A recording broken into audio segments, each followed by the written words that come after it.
하나님 말씀 봅니다. 하나님 말씀 사무엘상 8장 1절에서 9절까지입니다. 8장 1절에서 9절까지 같이 읽겠습니다. 사무엘이 늙음에 그의 아들들을 이스라엘 사사로 삼으니 장자의 이름은 요엘이요 차자의 이름은 아비야라. 그들이 브엘사바에서 사사가 되니라. 그의 아들들이 자기 아버지의 행위를 따르지 아니하고 이익을 따라 뇌물을 받고 판결을 굽게 하니라. 이스라엘 모든 장로가 모여 라마에 있는 사무엘에게 나아가서 그에게 이르되 보소서, 당신은 늙고 당신의 아들들은 당신의 행위를 따르지 아니하니 모든 나라와 같이 우리에게 왕을 세워 우리를 다스리게 하소서 한지라. 우리에게 왕을 주어 우리를 다스리게 하라 했을 때에 사무엘이 그것을 기뻐하지 아니하여 여호와께 기도하매 여호와께서 사무엘에게 이르시되 백성이 내게 한 말을 다 들으라. 이는 그들이 너를 버림이 아니요 나를 버려 자기들의 왕이 되지 못하게 함이니라. 내가 그들을 애굽에서 인도하여 낸 날부터 오늘까지 그들이 모든 행사로 나를 버리고 다른 신들을 섬김같이 내게도 그리하는도다. 그러므로 그들의 말을 듣되 너는 그들에게 엄히 경고하고 그들을 다스릴 왕의 제도를 가르치라. 아멘.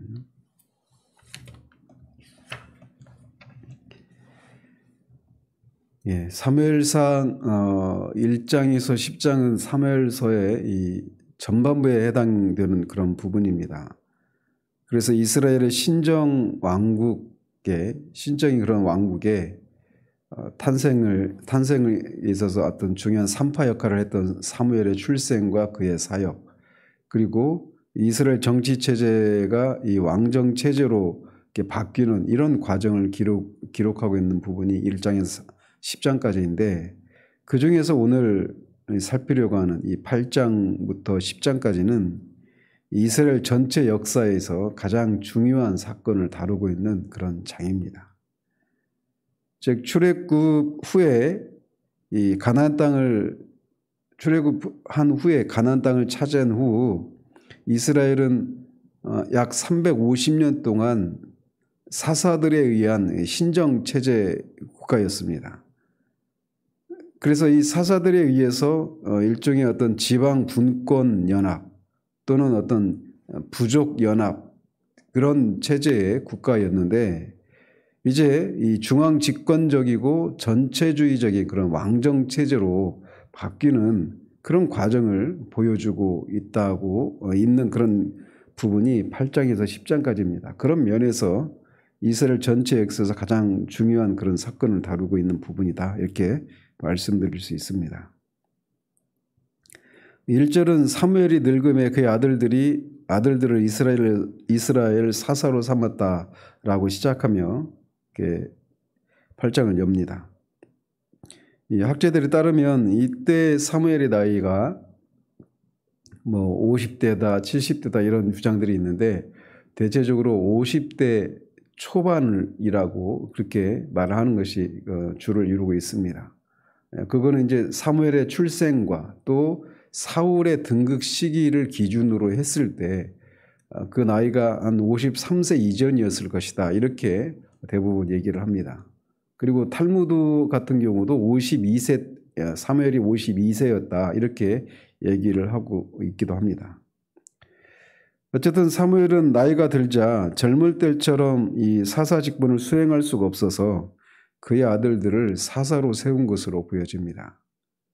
그런데 이제 우리가 사사 시대의 특징을 보면 사사들은 왕과 같이 어떤 세습 직분이 아니었습니다. 그래서 이 사사들은 어떤 사사의 아들이 또 사사가 되고 이런 사례가 없어요. 그냥 그때그때 어떤 외부의 그런 적들이 쳐들어왔을 때 사사들을 세우고 그들을 통해서 적군을 물리치고 또 이스라엘을 통치하는 그런 역할을 했던 것으로 보여질 때, 이 사무엘이 아들들을 사사로 세웠다, 이 말은 이 사사였던 사무엘의 그런 일들을 이렇게 보조하는 그런 역할을 아들들에게 맡겼을 것이다, 이렇게 해석하는 것이 바른 것으로 보입니다.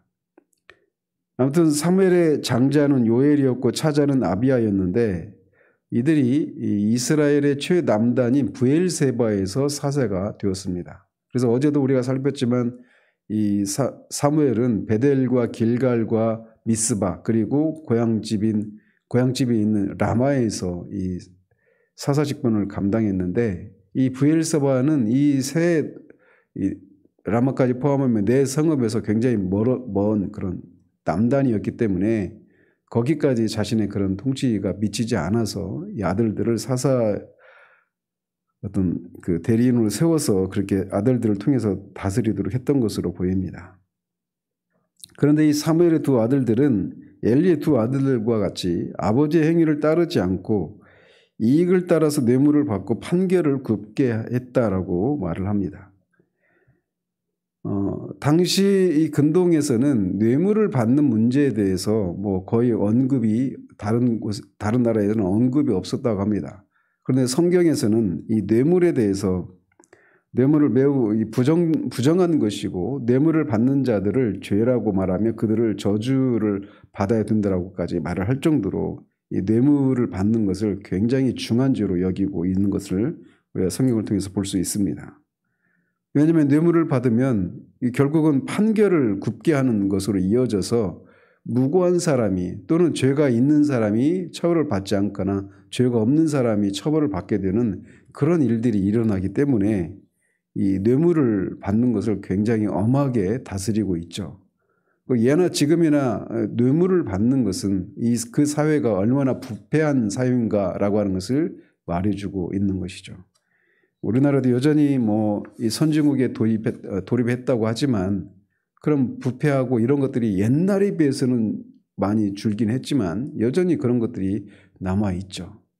그래서 그런 것을 통해서 어떤 판결을 굽게 하려고 하는 이런 시도들을 하는데 이 사무엘의 두 아들들이 그런 일을 한 겁니다. 사사의 직분 중에 크게 내적으로는 그 재판을 통해서 하나님의 말씀에 근거해서 재판을 하고 그것에 의해서 어떤 죄인들의 시시비비를 가리는 그런 일들을 하는 것이 이 사사의 중요한 일이었단 말이죠. 이 쇼페림이라고 하는 이 단어 자체가 사사라고 하는 그 단어 자체가 재판관이라고 하는 판사라고 하는 이런 뜻이 있을 정도로 주요의 임무가 그것인데 그 일에서 이 사무엘의 두 아들들은 실패를 하고 있었던 것이죠.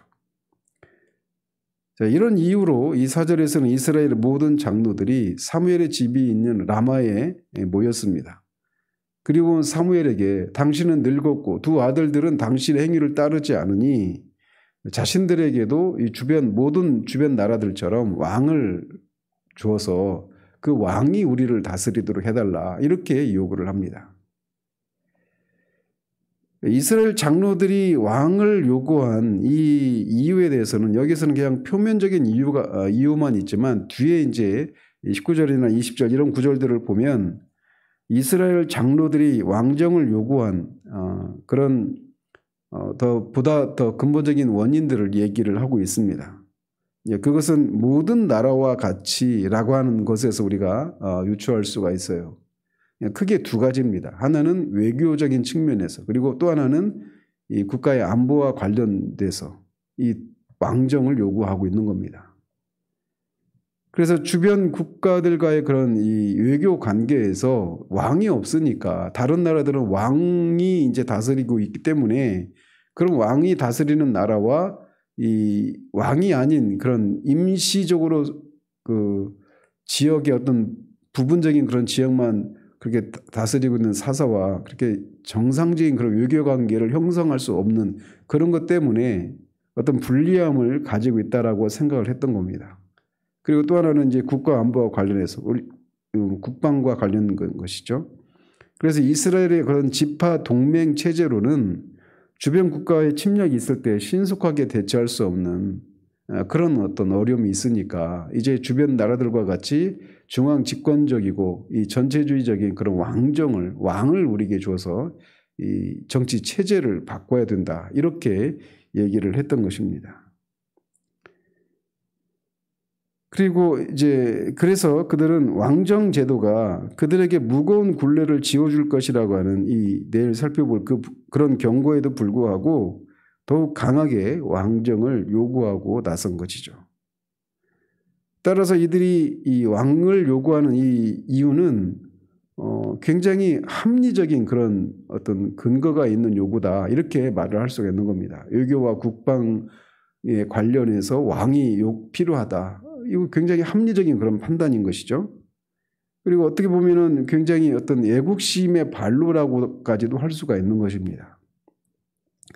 그리고 이 신명기 17장에 보면 이미 모세 시대에 하나님께서 이 왕정에 대한 얘기를 왕을 세울 때 그 왕이 어떻게 해야 되는가 이 얘기를 미리 하나님이 신명기에서 출애굽한 후에 바로 그 직후에 이 율법을 통해서 그렇게 말씀을 해 주셨단 말이죠. 그래서 이 왕정 그 자체가 악하거나 그런 제도가 아니에요.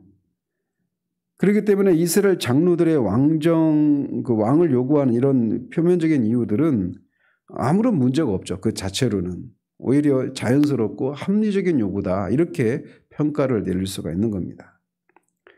자, 그럼에도 불구하고 사무엘은 그들의 요구를 기뻐하지 않았습니다. 여기서 기뻐하지 않았다 이게 그냥 기분이 나빴다 불쾌했다 이런 정도가 아니라 몸이 떨릴 정도로 막 언짢고 불쾌한 이런 정도로 그것을 싫어했다 이런 의미입니다.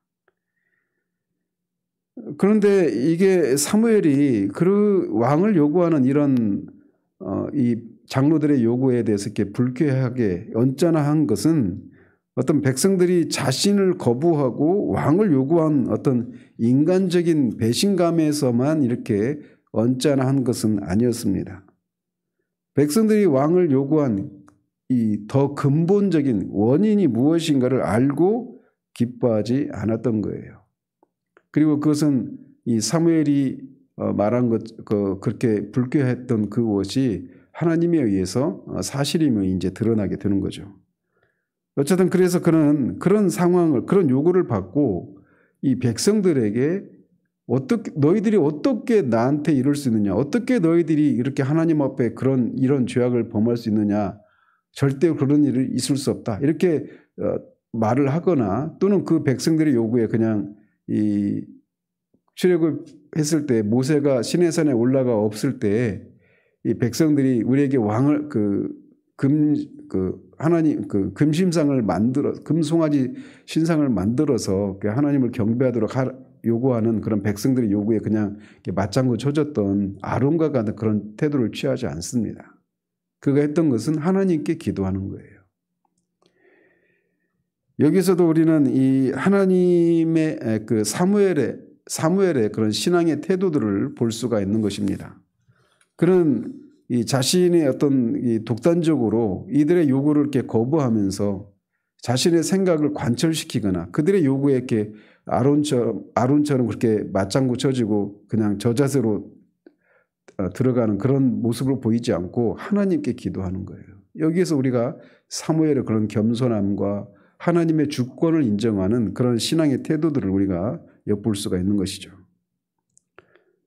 자, 그렇게 하나님께 사무엘이 기도하자 하나님은 사무엘에게 말씀하십니다. 즉 백성들이 요구한 것을 다 들어주라라고 하는 것이 하나님의 말씀이었습니다. 그런데 우리가 뒤에서 보겠지만 백성들이 요구한 것을 다 들어주라라고 하는 이 하나님의 말씀은 이 백성들이 왕을 요구한 그 내면에 있는 그 근본적인 그 동기가 합당하다라고 하는 것을 인정해 주는 것은 아닙니다. 다만 그 왕정 체제 자체가 나쁜 것은 아니에요. 그렇기 때문에 하나님은 그들의 그런 내면의 동기가 악한 것임에도 불구하고 그것을 허용하신 것이죠. 이런 것들을 작정적 허용 이렇게 말씀을 하는데 그들의 요구를 다 들어줘라 이렇게 말씀하시면서 백성들이 왕을 요구하는 것의 근본적인 그 배경이 동기가 무엇인가를 말씀하십니다.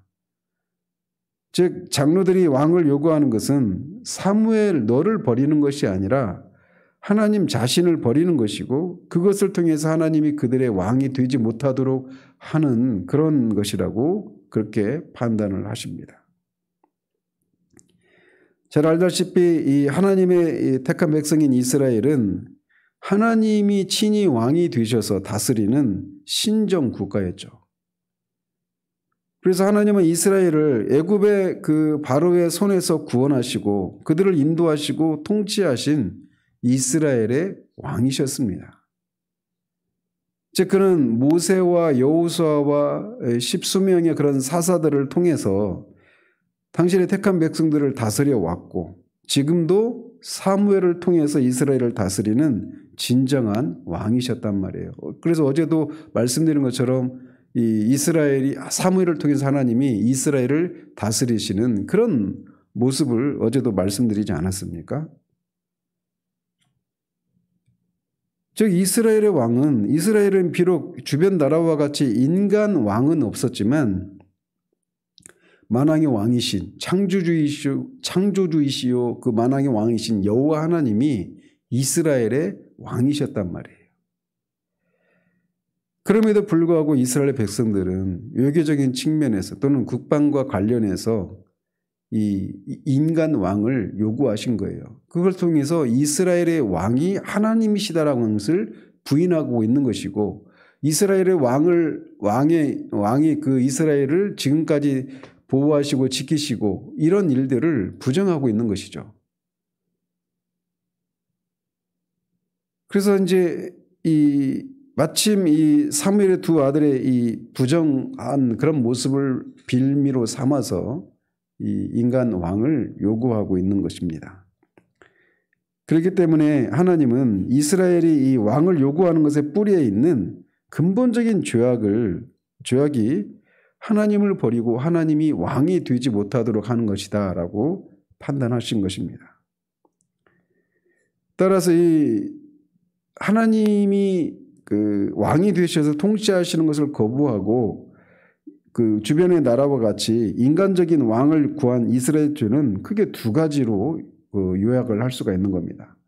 하나는 이 영원하시고 지극히 거룩하셔서 인간의 눈으로는 볼 수 없는 하나님 대신에 이들은 눈에 보이는 왕을 원한 것입니다. 그래서 이 출애굽에서도 보이지 않는 하나님 대신에 금송아지를 만들어서 그것이 하나님이다 이렇게 요구했던 것처럼 하나님이 왕이심에도 불구하고 보이지 않는 왕인 하나님 대신에 보이는 왕을 인간 왕을 요구한 이런 것이에요. 그래서 그것을 통해서 마치 그 우상을 섬기는 것처럼 그 우상을 섬기는 이런 죄라고 말할 수가 있는 것이죠. 실제로 고대 근동에서는 이 왕들을 신으로 특히 애국 같은 경우는 바로를 신으로 섬기지 않았습니까? 바로 그런 죄를 지금 이스라엘이 짓고 있는 겁니다. 그리고 두 번째는 이 이스라엘을 하나님이 그렇게 다스렸던 그래서 그들을 모든 위기 가운데서 건지시고 구원하신 하나님의 구원 역사 자체를 부인하는 것입니다. 이건 큰 죄죠. 백성들이 출애굽하는 과정에서부터 가나안 정복을 하고 또 그 가나안 땅에서 사사들에 의해서 통치하는 그 모든 내내 하나님께서는 이스라엘 백성들을 다스리고 모든 위기 가운데서 건져내셨어요. 때로는 그들이 어떤 주변 나라로부터 압제를 받는 그런 일이 있었지만 그거는 하나님이 그들을 버리시고 또 그들에게 왕이 없어서가 아니라 그들의 죄악 때문에 하나님이 그런 열방의 그런 압제에 시달리게 했던 것인데 그런 어떤 쇠약한 그런 연약한 모습들이 있을 때 자신들의 죄 때문이다라고 하는 것을 판단하지 않고 우리들에게는 왕이 없기 때문이다라고 그렇게 판단을 내렸던 것입니다. 그래서 지금까지 하나님이 그들을 구원하신 것들을 부정하는 그런 죄악을 짓고 있는 거예요. 따라서 이렇게 하나님의 도우심으로 구원을 받은 역사가 그들의 역사임에도 불구하고 이제 배은 망덕하게 하나님을 버리고 우상을 섬겨왔던 것처럼 지금도 그들이 그 짓을 하고 있고 사무엘 너에게도 그렇게 하고 있다라면서 사무엘을 위로하고 계신 겁니다. 그러시면서 그들의 요구를 들어주고 그들을 엄히 경계하고 왕의 제도에 대해서 가르치라고 말씀하십니다. 즉 이스라엘의 그 왕정 제도가 어떤 제도인지 그리고 그 제도의 위험성이 무엇인가를 경계하고 경고해서 가르치라고 말씀하고 계신 거예요. 즉 이것을 통해서 인간 왕을 세우는 것이 이스라엘에게 마냥 좋은 일인 것만은 아니다라고 하면서 미리 경고하시는 것이죠. 실제로 보면 이스라엘 백성들이 이 왕이 자신들을 통치하는 이것이 사사를 통해서 또는 모세나 여호수아나 사사들을 통해서 통치했을 때 그 사사들 그런 통치자들에 의해서는 경험하지 못했던 그런 고통들을 경험하는 것을 인해서 탄식하는 그런 모습이 보입니다. 그것도 이 사울 그다음에 다윗 이 솔로몬 때 솔로몬 왕 그 말미에 가서 그런 고통을 호소합니다. 그래서 이 여로보암이라고 하는 사람이 이 솔로몬의 아들 르호보암에게 나타나 가지고 와서 얘기하지 않습니까? 왕의 아버지가 우리의 멍에를 무겁게 하였으나 왕은 이제 왕의 아버지가 우리에게 시킨 고역과 매운 무거운 멍에를 가볍게 하소서, 이런 요구를 통해서 인간 왕 치하에서 그들이 얼마나 무겁고 수고하고 무거운 그런 짐을 지고 살았는가라고 하는 것을 이렇게 말하고 있는 거예요.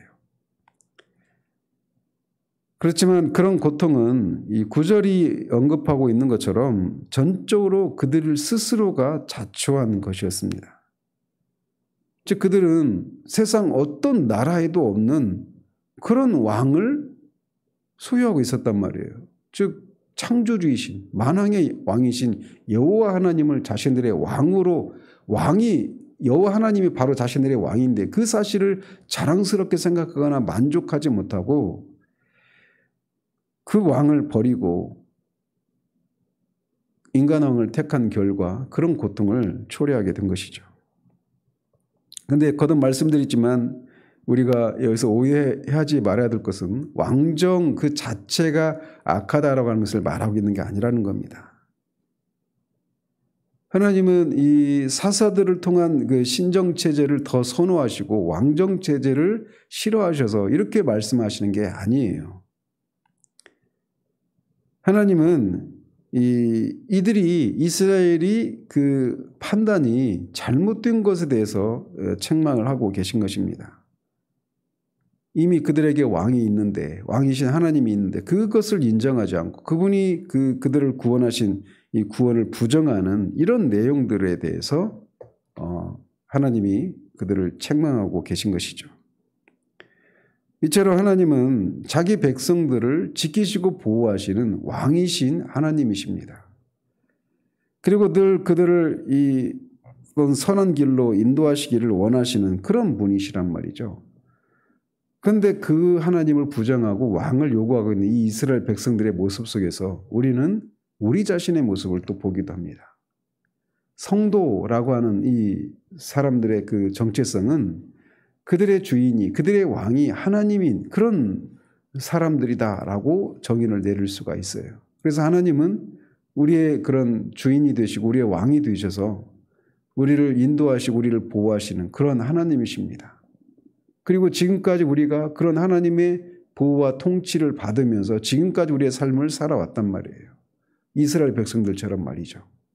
그런데 우리는 얼마나 자주 이 이스라엘 백성들처럼 보이지 않는 하나님보다 보이는 그 무엇인가를 우리의 의지의 대상으로 삼고 그것이 없는 것 때문에 우리의 삶이 고달프고 그것이 있어야만 우리가 안심하고 우리의 삶을 이렇게 순탄한 삶을 살 수 있다라고 생각하는 그런 욕구들이 우리 가운데 있지 않습니까? 그것은 권력이든지 돈이든지 어떤 사람의 어떤 보이는 사람들의 그런 도움이든지 그런 식으로 말이죠.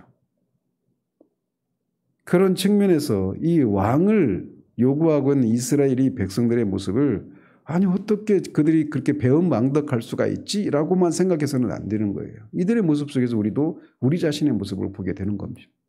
보게 되는 것이기 때문에 그렇습니다. 따라서 하나님은 하나님이 아닌 하나님이 우리의 왕이셔서 우리를 보호하시고 인도하신 그 역사를 부정하고 보이는 그 무엇을 우리에게 달라고 요구하는 이 요구를 결코 하나님은 기뻐하시지 않습니다. 그러므로 우리가 이 아침에도 하나님 앞에 우리가 구하는 것들, 우리는 무엇이든지 하나님께 구할 수 있습니다. 일용할 양식을 위해서 우리는 구할 수가 있어요. 근데 그것이 바로 이 보이지 않는 하나님, 우리에게 왕이 없기 때문이다라고 말했던 이스라엘과 같은 그런 동기로 그 무엇을 구해서는 안 되는 것입니다. 하나님 이외에, 만약 하나님 이외에 다른 것들, 뭐 세상 지혜나 권력이나 재물 등을 더 우리가 의지한다라면 그것은 그것은 하나님의 마음을 아프게 드리는 것이고 이스라엘의 그 왕을 요구하는 이스라엘의 이 장로들과 같이 장로들과 별반 다르지 않은 것이라고 하는 것을 우리가 기억하고 하나님 앞에 무엇이든지 구하되 그 구하는 동기들을 분명히 하고 그 하나님을 의지하며 살아가는 그런 우리들이어야 할 것입니다. 기도하겠습니다. 하나님 아버지, 하나님이 이미 이스라엘의 왕이 되셔서 사사들을 통해서 그렇게 이스라엘의 백성들, 당신의 택한 백성들을 보호하시고 지금까지 구원하시고 그렇게 인도해 오셨음에도 불구하고 이스라엘 백성들이 그런 하나님의 통치를 자랑스러워하거나 만족하지 못하고 보이는 인간 왕을 자신들에게도 구하고 있는 그 모습을 하나님을 왕이 되지 못하게 하고 하나님을 버린 것이라고 이렇게 판단하시는 것처럼 판단하시는 이 장면을 우리가 살펴보았습니다. 그들의 모습이 바로 우리들의 모습은 아닌지 우리 자신을 돌아보는 우리들 될 수 있도록 도우시옵소서. 하나님이 지금까지 우리를 인도하시고 보호하셔서 우리의 왕으로서의 그런 책무를 지금까지 수행하고 계시고 지금 앞으로도 계속 그렇게 하실 것인데 그 하나님 우리에게 보이는 그 우리 고달픈 삶을 살아내는데 필요한 이런저런 것들이 결핍된 것을 인해서 그런 것이 없어서 우리의 삶이 고달프다라고 생각하며 하나님의 왕되심을 하나님의 구원 역사를 부정하는 그런 우리들 되지 않도록 하나님 도우시기를 원합니다. 이 아침에도 기도 가운데 하나님 우리를 다시금 만나주시고 하나님이 우리의 왕이신 것을 인해서 자랑스럽게 생각하고 만족할 수 있는 그런 데까지 나아가는 우리들 될 수 있도록 도우시기를 원하옵고 우리 주 예수 그리스도 이름으로 기도합니다. 아멘.